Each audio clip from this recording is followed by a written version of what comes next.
সবাইকে জয় যিশু। আমাদের মহান প্রেমময় পিতা প্রভু যীশু খ্রিস্টের নামে আমি আজকের সকালে আপনাদের সবাইকে স্বাগত জানাই।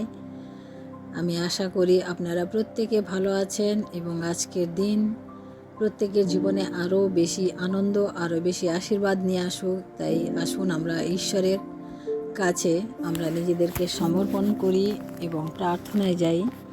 আসুন আমরা আজকে বাইবেলের পুরাতন নিয়ম থেকে আমি একটি ছোট্ট ঘটনা আপনাদের সামনে আজকে তুলে ধরব।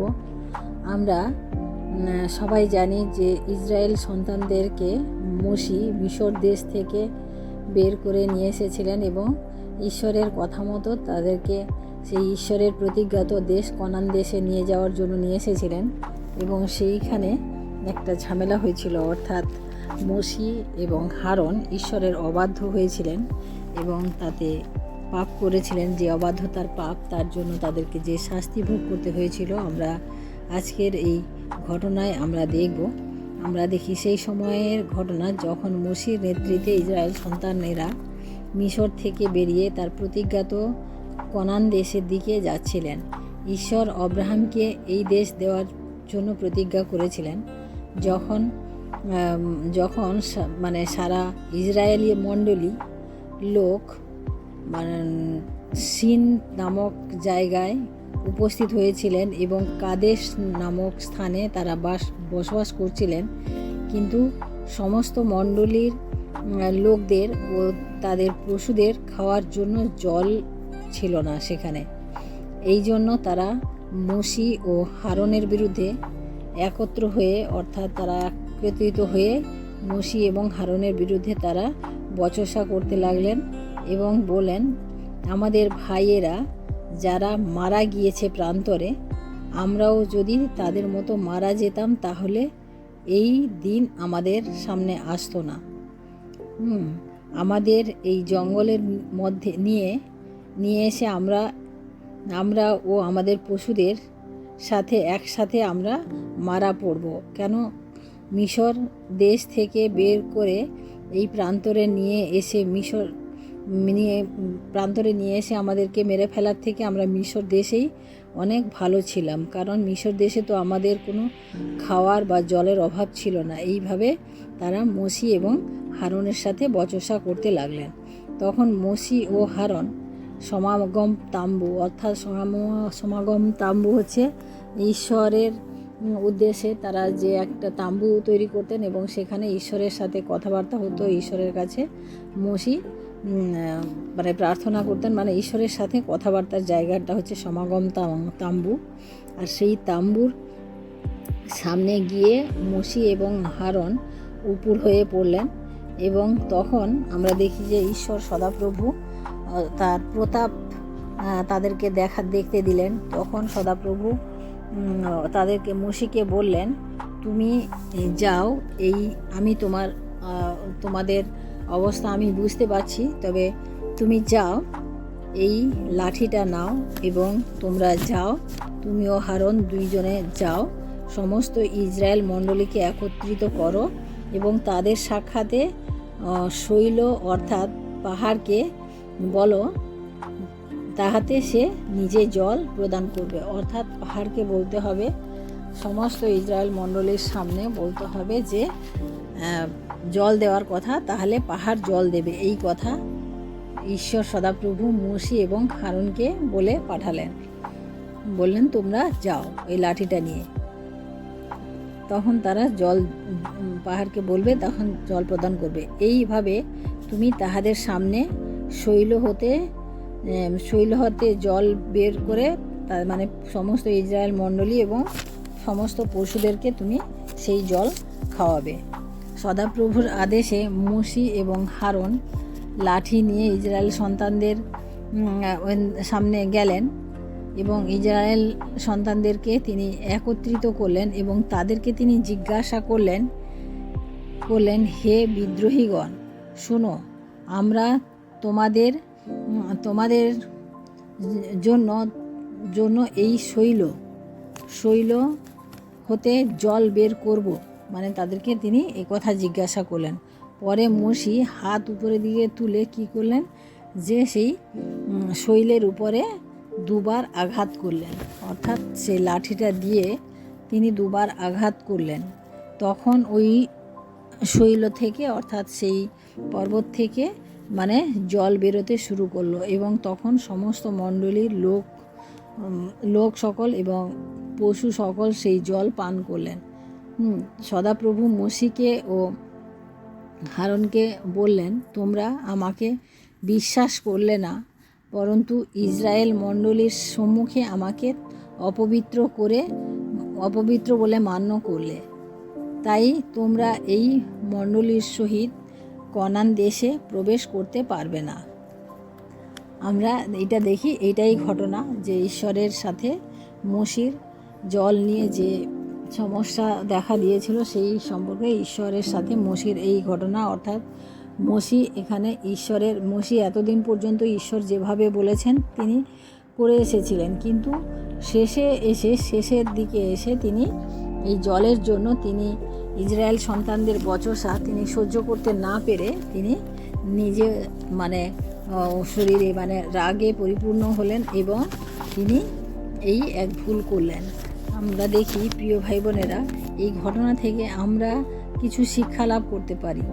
বাইবেলে অনেক মহান পুরুষ প্রথমে ঈশ্বরের সাথে ভালোভাবে চলা শুরু করেন, কিন্তু পরে বিশ্বাসে যখন তারা দুর্বল হয়ে পড়েন তখন কিন্তু তারা এভাবে অনেক পাপ করে বসেন।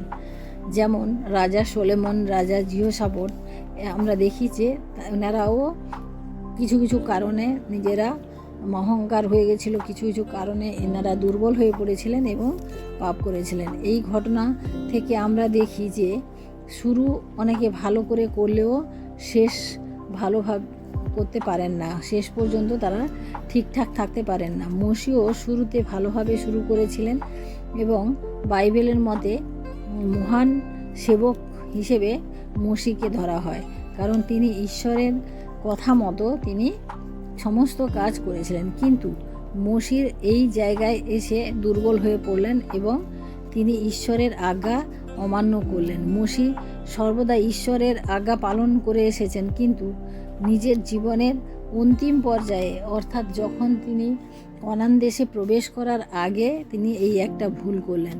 এই ভুলের মাসুল হিসাবে তার আর কনান দেশে আমরা দেখি যে মোশি আর প্রবেশ করতে পারলেন না। প্রিয় ভাই বোনেরা, এই ঘটনায় আমরা আরও একটি দিক দেখি যে জল না পাওয়ার কারণে ইসরায়েল সন্তানগণ মোশি ও হারনের সাথে বিদ্রোহ করেছিলেন, কিন্তু তারা এই ঈশ্বরের উপরে তারা ভরসা করেনি, কারণ যে ঈশ্বর তাদেরকে অন্তত 38 বছর, অর্থাৎ এই যে ঘটনাটা ঘটেছিল তখন আর মাত্র 2 বছর বাকি ছিল তারা কনান দেশে পৌঁছানোর জন্য। এই 38 বছর ধরে ঈশ্বর তাদেরকে সমস্ত প্রয়োজন, অর্থাৎ তাদের খাওয়ার কোনো অসুবিধা হয়নি, তাদের প্রতিদিনের মান্না দিয়ে তিনি এসেছেন, ঈশ্বর দিয়ে যোগান দিয়ে এসেছেন। কিন্তু প্রিয় ভাই বোনেরা, ইসরায়েল সন্তানরা এত কিছু দেখলো, প্রান্তরে তাদের কি অবস্থা, তারা লাল সমুদ্র দুভাগ করে আসতে সেটাও দেখলো, কিন্তু তারা এই সামান্য জলের জন্য তারা ঈশ্বরের উপরে ভরসা করতে পারলো না, অথচ তারা মোশি এবং হারনের সাথে বিদ্রোহ করলো। এখানে আমরা দেখি যে এই ঘটনা থেকে আমরা যেটা শিক্ষা পাই যে আমরাও ঈশ্বরের অনেক কিছু অলৌকিক কাজ, অনেক কিছু মিরাকেল আমাদের জীবনে আমরা দেখি, কিন্তু ছোট্ট কিছু বিষয়ের জন্য আমরা ঈশ্বরকে ভরসা করতে পারি না। অনেক সময় আমাদের জীবনেও এটা হয়ে থাকে। তাই প্রিয় ভাই বোনেরা, আমরা আজকে যারা খ্রিস্টেতে বিশ্বাসী, খ্রিস্টকে প্রভু যিশুকে আমরা মুক্তিদাতা হিসেবে গ্রহণ করেছি, আমাদের প্রত্যেকে আমরা যেভাবে শুরু করি, যে প্রথম দিন যখন আমরা ঈশ্বরকে জানলাম, যখন আমরা ঈশ্বরের কে গ্রহণ করলাম মুক্তিদাতা হিসাবে, সেই দিনের যে আনন্দ, সেই দিনের যে আমাদের উৎসাহ, তা কিন্তু আমাদের হারিয়ে গেছে। সেভাবে ইসরায়েলের সন্তানদেরও সেই বিষয়গুলি হারিয়ে গেছিল, কারণ ইসরায়েল সন্তানেরা এত কিছু দেখলো, প্রান্তরে ঈশ্বর তাদের সাথে কত কি আশ্চর্য কাজ করে তাদেরকে নিয়ে আসলেন, কিন্তু এই সামান্য জলের জন্য তারা এভাবে নিজেদের সমস্ত বিশ্বাস, সমস্ত চিন্তাধারা তারা কিন্তু হারিয়ে ফেলল। এই এখান থেকে দেখি যে এই 38 বছর ঈশ্বরের যে আশ্চর্যজনকভাবে ইসরায়েল সন্তানদের সমস্ত প্রয়োজন মিটিয়েছিলেন, কিন্তু ইসরায়েল সন্তানগণ ঈশ্বরের উপকার স্মরণ করেনি বা বিশ্বাস করেনি। এই জন্য ঈশ্বরের প্রতিজ্ঞার উপর তারা ভরসা রাখতে পারেনি। আর বিশেষ করে আমরা মোশে এবং হারনকে দেখি যে তিনি যে ক্রোধ প্রকাশ করেছিলেন তার জন্য সেটা পাপ হয়েছিল। অর্থাৎ আমরা অনেক সময় মনে করি যে পাপ হয়তো আমরা অনেক কিছু খারাপ কিছু করলে আমাদের সেটা পাপ, কিন্তু এখানে সামান্য একটা রাগ হয়েছিল এত মানে বচসার মধ্যে, হয়তো সেই সময় অনেক মানে ইসরায়েল সন্তানেরা অনেক কিছু মানে বলেছিল, তার জন্য হয়তো মোশের মানে রাগ হয়ে গেছিলো। কিন্তু তাতেও আমরা দেখি যে তাদের এতদিনের ঈশ্বরের সাথে যে সম্পর্ক, তিনি কিন্তু সেটাকে মানে ঈশ্বর ছিন্ন করলেন এবং কী করলেন যে তাদেরকে কনান দেশে, অর্থাৎ সেই দুগ্ধমধু প্রবাহী দেশ, যেটা ঈশ্বর আব্রাহামকে প্রতিজ্ঞা করেছিলেন যে তার সন্তানদেরকে তিনি সেই দুগ্ধমধু প্রবাহী দেশে নিয়ে যাবেন, সেই প্রতিজ্ঞাত দেশে মোশে আর হারনের কিন্তু যাওয়া হলো না। তাই প্রিয় ভাই বোনেরা, আমরা অনেক বিশ্বাস করি ঈশ্বরকে, অনেক কিছু করি ঈশ্বরের জন্য, অনেক মানে অলৌকিক কার্য আমাদের জীবনে হয়ে থাকে, কিন্তু প্রিয় ভাই বোনেরা, আমরা কখনো কখনো আমাদের জীবনে আমরা হতাশা নিরাশার মধ্য দিয়ে আমাদের নিজেদের জীবনকে আমরা ঈশ্বরের আশীর্বাদ থেকে আমরা বঞ্চিত করি, ঈশ্বরের আশীর্বাদ থেকে আমরা সরে আসি। সেই কারণে আমরাও কিন্তু আমাদের সেই প্রতিজ্ঞাত দেশ, অর্থাৎ সেই দ্বিতীয় আগমনে আমাদেরও যাওয়া হবে না যদি আমরা এভাবে আমাদের জীবনে কাজ করি বা এভাবে আমরা পাপ করি।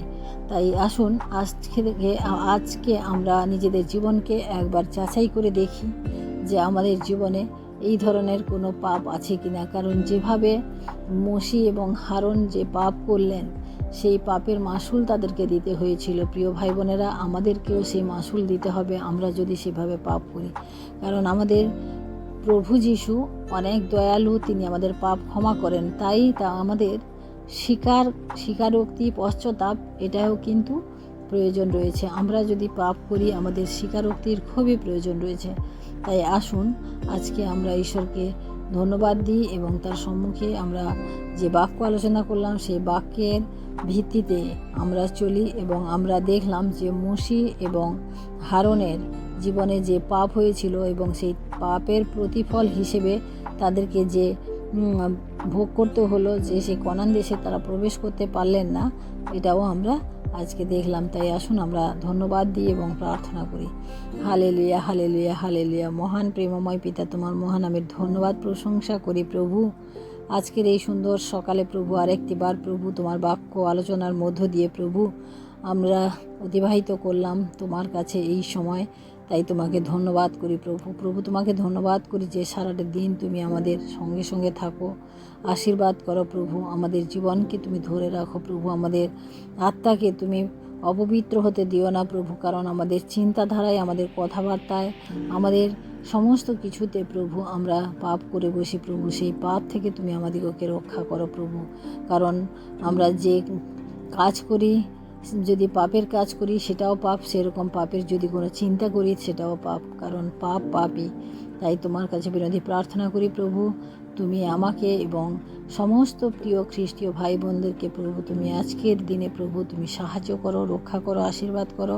প্রত্যেকের জীবন থেকে প্রভু সেই গুপ্ত সমস্ত পাপকে তুমি দূর করো এবং প্রত্যেককে তুমি সাহায্য করো, যাতে আমরা আমাদের প্রিয় প্রভু যিশুর কাছে আমরা আমাদের নিজেদের জীবনকে তুলে ধরতে পারি এবং তার কাছে আমরা ক্ষমা চাইতে পারি এবং তার কাছে আমরা প্রার্থনায় আসতে পারি। তাই ধন্যবাদ করি প্রভু, তুমি আমাদের সঙ্গে রয়েছো, আশীর্বাদ করেছো, আমাদের প্রার্থনা তুমি শ্রবণ করেছো প্রভু। আমরা বিশ্বাস করি সমস্ত মহিমা গৌরব প্রশংসা প্রভু তোমাকে দিই। সারাটা দিনের ভার আরেকটিবার তোমার হস্তে রেখে এই বিনতি প্রার্থনা চাই আমাদের মুক্তিদাতা ত্রাণকর্তা প্রভু যীশু খ্রিস্ট তোমারই নামে, আমেন। সবাইকে জয় যীশু। সবাই ভালো থাকবেন, সুস্থ থাকবেন। আজকের দিনটি সবার শুভ হোক। জয় যীশু।